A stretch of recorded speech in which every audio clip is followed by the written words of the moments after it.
People in Fukushima have been living with fear and inconvenience since the nuclear meltdown 2 years ago.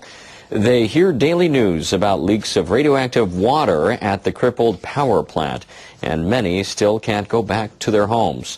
Community leaders say they've had it with nuclear plants. They're joining hands to demand the scrapping of all reactors in their prefecture, not just those that melted down. Leaders from 4 towns are working together. 2 of those towns host the Fukushima Daiichi plant, which has 6 reactors. 4 reactors there were crippled in the earthquake and tsunami. The other towns host the Fukushima Daiichi plant. That plant has 4 reactors. None was seriously damaged. Officials at Tokyo Electric Power Company have yet to say what they'll do with the 6 reactors that are intact. Mayors and assembly chiefs from the host towns got together to demand company officials scrap all 10 reactors. Some say they can think of no alternative, but residents have been forced to live as evacuees since the meltdown. The leaders plan to get assembly members to endorse their demand. Then they'll take that demand to government officials in Tokyo and officials at Tokyo Electric. We will strive not only to get the reactors scrapped, but also to help end the crisis at the Fukushima Daiichi plant. Fukushima Prefecture Governor Yuhei Sato and members of his prefectural assembly have repeatedly called for all the reactors to be scrapped. The chief of the utilities Fukushima headquarters said he wants to discuss the issue with the townspeople. These people are congenital liars. We know we must take the feelings of residents seriously.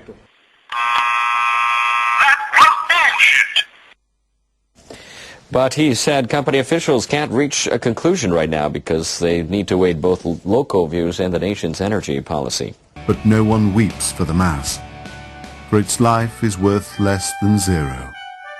Just another cold fact of life on this horrifying planet. People in Fukushima Prefecture have been closely monitoring radiation levels since the nuclear disaster 2 years ago. They are now able to access this information when they travel on public transport. Buses in 4 cities began using special equipment on Thursday to measure radioactivity from the nuclear accident. Researchers at the Japan Atomic Energy Agency developed this system. The real-time measurements are displayed near JR Fukushima station. The information is also available online. The data is updated every 30 seconds. Areas with low radiation levels are shown in blue. The color changes to green, then yellow as levels rise. The data can be tracked back to January. It's very useful to have real-time information about radiation levels because they change when we have windy or rainy weather. Japanese fishermen worry that leaks of radioactive water are threatening their livelihoods. They've lodged a protest with the operator of the nuclear plant. The chief of the National Federation of Fisheries Cooperatives voiced his frustrations in a meeting with TEPCO's president. TEPCO's efforts to manage the radioactive water are a shambles. I will see to it you spend the next 10 years in prison getting ass fucked. The leaks will have an immeasurable impact on the future of the whole fishing industry. We will take all necessary measures to avoid any further impact. It is just, these people are congenital liars. Pathological. And I guess it works for the gullible public.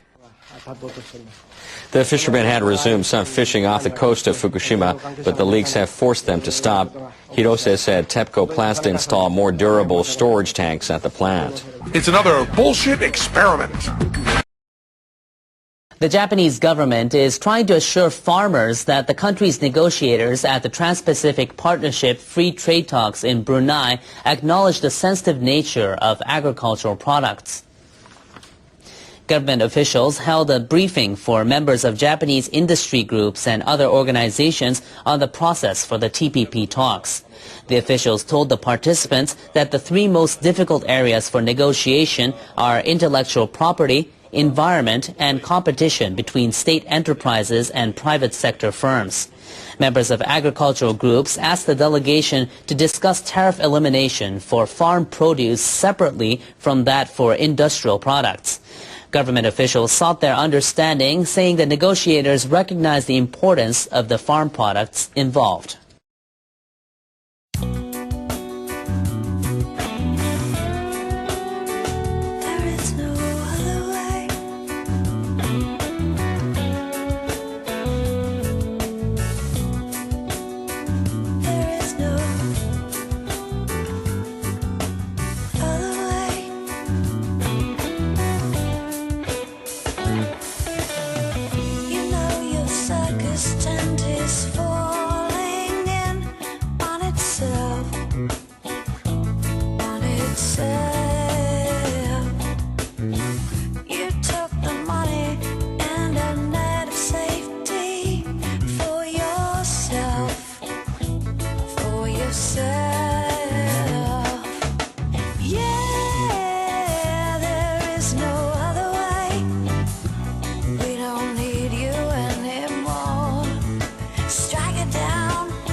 Well, I wanted to ask about the latest news from Japan.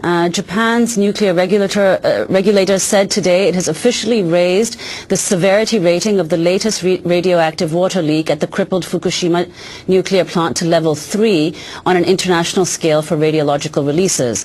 The plant's operator, Tokyo Electric Power Company, said last week that 330 tons of highly radioactive water leaked from a storage tank at the facility. Arnie Gunderson, can you talk about the significance of that? I think that's just one of three problems that's facing the Fukushima site. What this particular incident was one tank that had 1,000 tons of radioactive liquid water in it when last they looked, and the next time they looked there was only 700 tons, and so 300 tons went missing. The surveys of the area determined that the radiation coming from the ground was 5 times more in an hour than a normal person would get in a year. So we're talking about thousands of times more radioactive than the yearly exposure had leaked out of that tank.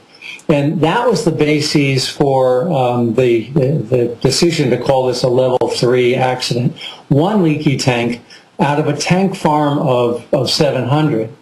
But there's been more tanks leaking on that site than this particular one. This happens to be the single biggest and the highest radioactivity. But really, there's 700 tanks. There were some underground that were leaking. We have contaminated the underground water table with radioactive material from the tank farm, not just from this one tank, but from all the tanks that are on that site. And the problem's going to get worse. They're building about a tank every other day. Fukushima Daiichi is generating something on the order of 400 tons of radioactive water every day. A tank only holds about 1,000 tons. So essentially 2 or 3 tanks a week have to be built to stay on top of this inflow of water.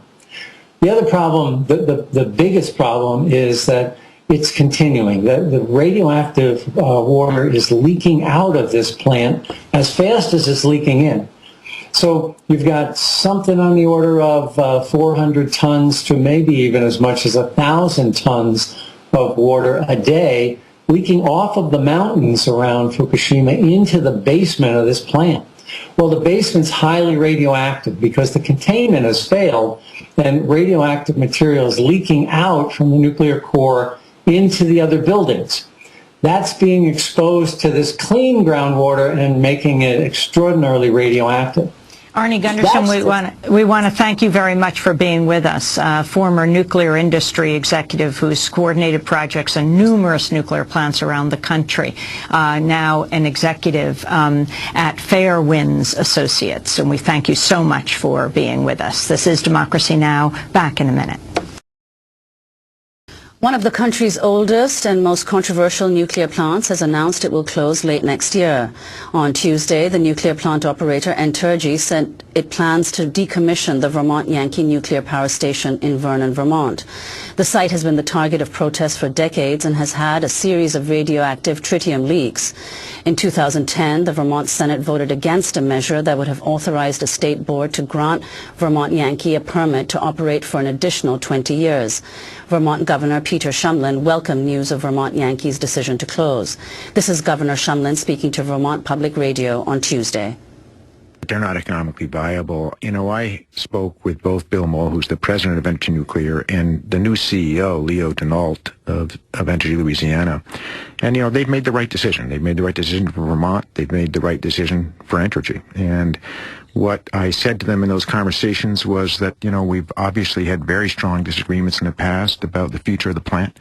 But our job now is to work together with Entergy, with the other governors that are impacted by this. I also spoke this morning with Governor Maggie Hassan of New Hampshire and with Governor Deval Patrick of Massachusetts. Let's remember that of the 650 hardworking employees in Vernon, roughly 35% live in the state of Vermont, and the rest live in either most of them live in either New Hampshire or Massachusetts. And we're going to all pledge to work together to get our rapid response teams into the plant immediately. Entergy's invited us to do that from all 3 states and find a good economic future for the hardworking employees. That's who my heart goes out to, and I know the rest of Vermonters join me.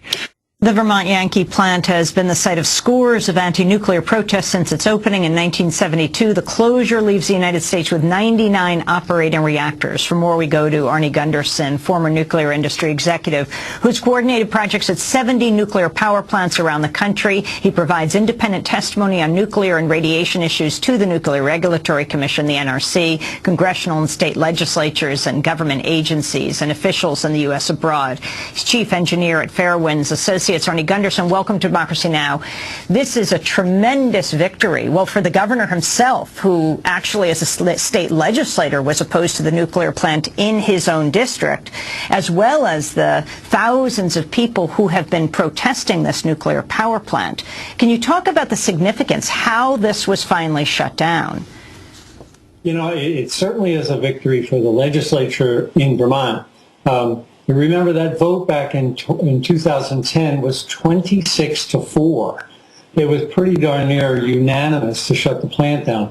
Now, it took 3 years, but it was citizen pressure that got the state Senate to such a position. So my hat's off to the citizens of Vermont for applying pressure to the legislature for years that culminated in this 26-4 vote. The straw that broke the camel's back is economics. 5 nuclear plants have been shut down this year. We came into the year with 104, and now we're at 99, and the year isn't even over yet. These small single-unit nuclear plants, especially the ones that are like Fukushima Daiichi, are prone to more closures in the future because it just makes no economic sense to run an aging nuclear plant, this one was 43 years old, and to invest hundreds of millions of dollars more to meet the modifications related to Fukushima Daiichi. So you think that the closure of Vermont Yankee might lead to subsequent closures of the 99 remaining plants? Well, there's a paper out by Dr. Mark Cooper at the Vermont Law School, and he predicts that as many as 30 nuclear plants are on the cusp of shutting down because of economic considerations. A nuclear plant has 650 employees, as Governor Shumlin said, but the real comparison is against a comparable plant. A comparable plant of a fossil plant would have 100 people. So the cost to keep a nuclear plant running is extraordinarily high. The nuclear fuel is not as expensive as coal or gas, but in comparison, all the other costs are extraordinarily high. So there's a lot of downward pressure on plants like Pilgrim, plants like Hope Creek and those in New Jersey, that Oyster Creek, that was hit by Sandy just 6 months ago. There's a lot of cost pressures that likely will shut down, another dozen nuclear plants before this all shakes out. Arnie Gunderson, before we move on to Japan, I wanted to ask you about this not only being a victory for the people who've been opposed to nuclear power in Vermont, but a real defeat for Entergy and what it tried to do, how it tried to circumvent the people's will, the Vermont legislature. Can you explain what it was doing and why the court was so significant in this? Well, after the legislature voted to not to grant a license to continue until after 2012, Entergy had promised to reapply for a license to continue for the next 20 years. The legislature in that 26-4 vote said, no, we're not going to allow you to reapply. It's over. A deal's a deal. We had a 40-year deal. Well, Entergy went to first the federal court here in Vermont and won, and then went to an appeals court in New York City and won again on the issue, as they framed it, that states have no authority to regulate safety. And they successfully argued that. But the position of the state was never about safety. You know, I was involved in the evaluations back in 2009 and 2010. And when we found safety problems on the panel that I was on, we immediately notified the Nuclear Regulatory Commission. Our goal was to look at the cost of Vermont Yankee and the reliability of Vermont Yankee as an aging plant. That got muddled up in the legal arguments, and Entergy prevailed. But I think by closing the plant, you know, ultimately Vermont prevailed anyway. It's likely that that won't get appealed to the Supreme Court because when Entergy pulled the plug, the entire legal process has been mooted.